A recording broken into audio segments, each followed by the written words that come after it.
kita anut. Nah, begitupun di dalam agama Kristen. Meskipun ada undang-undangnya, maka secara keagamaan juga mereka akan terus berpandangan bahwa kita sebagai muslim ini tetap sebagai domba yang tersesat.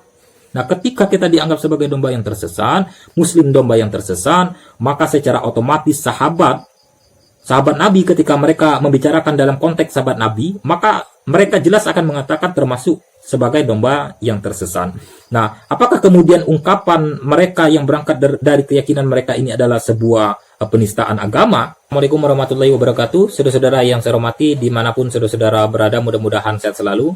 Hari ini saya akan memberikan semacam respon ataupun reaksi terhadap isu-isu yang cukup penting yang tengah terjadi di Indonesia, yaitu isu-isu penistaan agama. Jadi ada beberapa tokoh, ada beberapa nama yang kemudian sering disebut-sebutkan di berbagai media televisi ataupun di media sosial akhir-akhir ini, seperti pendeta Joseph Paul Zhang yang saat ini sudah ditetapkan sebagai tersangka oleh pihak kepolisian. Kemudian ada beberapa nama ataupun penceramah dari pihak Islam yang cukup kontroversial juga sempat disinggung oleh beberapa tokoh seperti Dr. Waloni Yahya, kemudian ada Ustadz Felix Xiao, yang kemudian diklaim ataupun diduga kerap melontarkan ungkapan-ungkapan ataupun ceramah-ceramah yang tentunya mengarah kepada sebuah penistaan agama-agama tertentu. Nah, saudara-saudara yang saya hormati, sebelum kita membahas permasalahan antara kebebasan beragama dan penistaan agama ini, maka perlu kita kemudian memahami secara utuh terlebih dahulu antara kebebasan dan penistaan. Jadi kalau kita misalnya mengacu kepada undang-undang yang berlaku di Indonesia, maka setiap warga negara, setiap kita itu adalah bebas untuk kemudian berkeyakinan kepada agama yang manapun yang ada di Indonesia. Artinya hal ini secara legal, secara resmi, kita memiliki jaminan untuk kemudian memiliki kebebasan di dalam berkeyakinan terhadap agama manapun yang ada di Indonesia. Nah, saudara-saudara yang saya hormati, nah ketika terjadi semacam permasalahan ataupun problem yang kemudian bisa melahirkan multitafsir dari peraturan ataupun perundang-undangan yang ada saat ini, maka sebetulnya yang perlu dikoreksi bukan doktrin agama-agama yang ada di Indonesianya yang perlu kita luruskan, tetapi yang perlu kita luruskan adalah sistem daripada peraturan ataupun perundang-undangan kita yang ada di Indonesia. Itu yang perlu kita benahi, itu yang perlu kita diskusikan secara bersama-sama. Nah, oleh karena itu dalam kesempatan ini saya berkeyakinan bahwa pentingnya sebuah dialog agar terjadi sebuah komunikasi yang cukup intens dari setiap pemuka-pemuka agama yang ada di Indonesia, untuk kemudian jika hal ini dianggap penting bisa menyampaikan aspirasi ini kepada Dewan Perwakilan Rakyat, untuk kemudian agar bagaimana kemudian bisa melahirkan peraturan-peraturan ataupun perundang-undangan yang bisa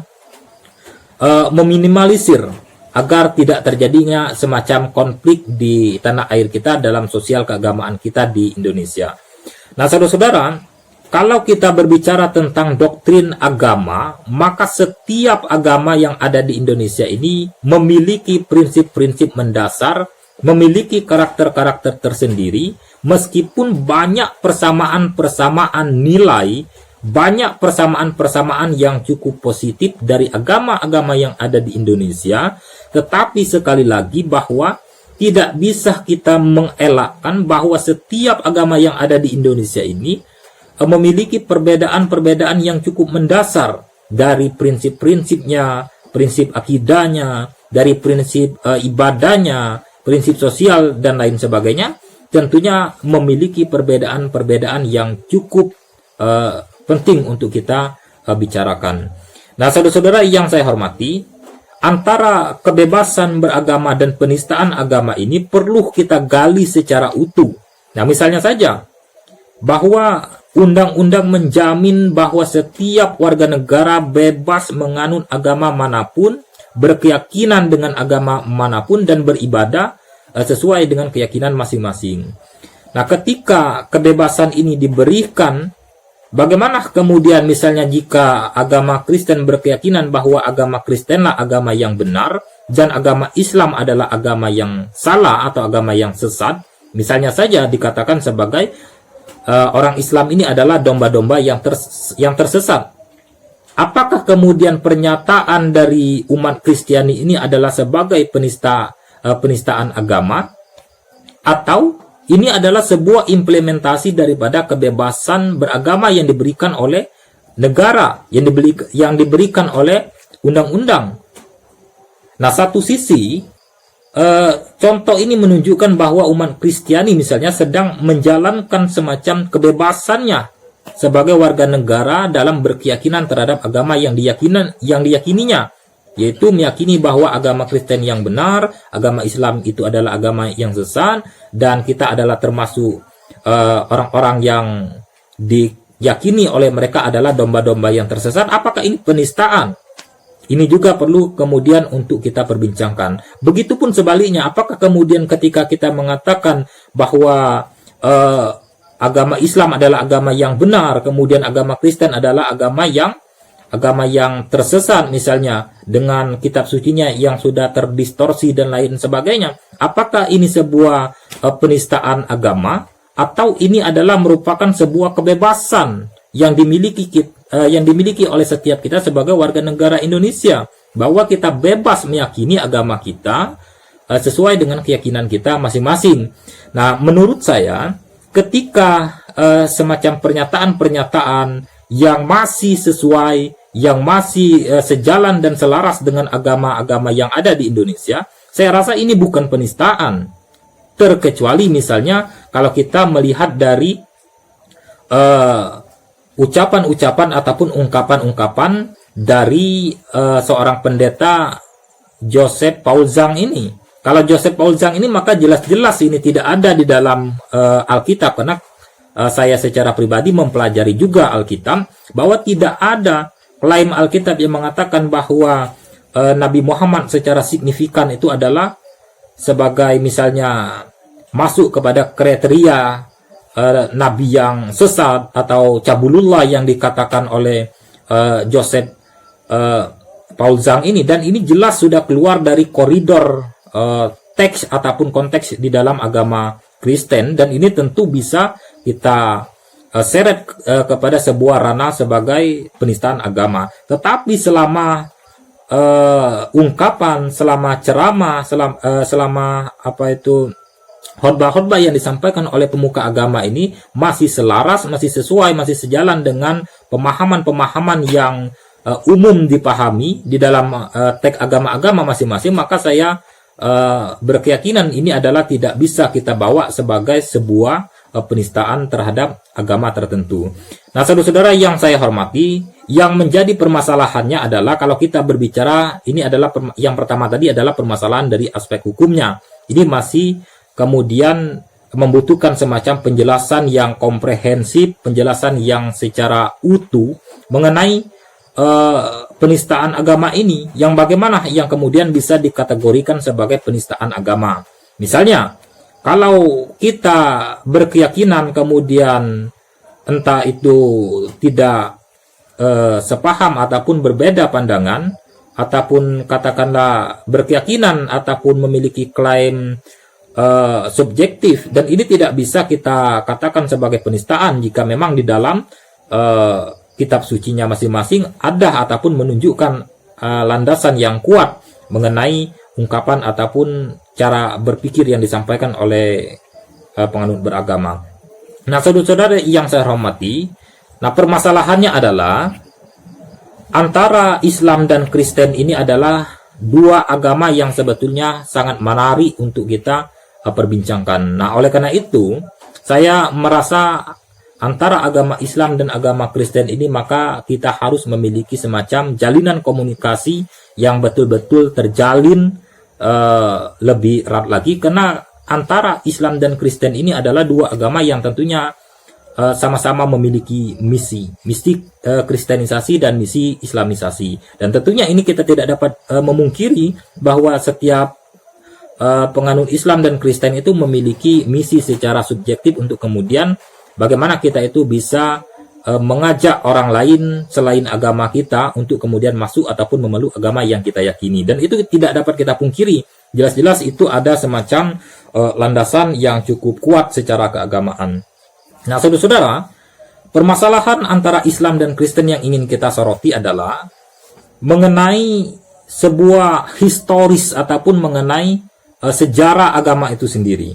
Jadi kalau kita melihat sejarah antara Islam dan Kristen ini, maka jelas bahwa kalau kita melihat sejarah kekristenan, bahwa kalau kita misalnya dari berbagai literatur Islam misalnya, kita Islam meyakini bahwa Kristen itu adalah bukan agama Isa ataupun agama Yesus. Nah, ini adalah titik awal daripada permasalahannya.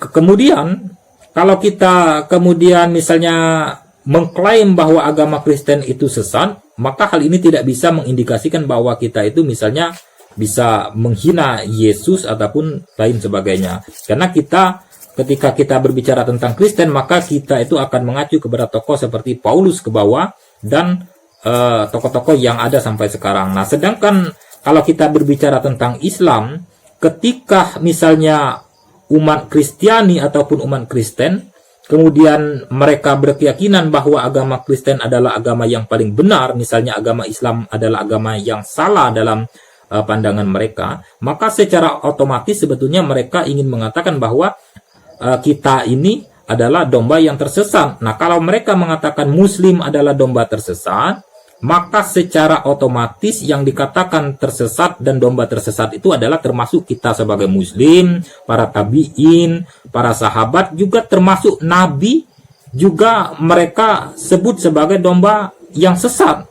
Domba yang sesat bagi mereka itu adalah selain Kristen. Nah, jadi permasalahannya inilah yang kemudian yang menjadi permasalahan yang sangat urgen, yang sangat penting. Apakah berkeyakinan ini adalah termasuk daripada penistaan agama?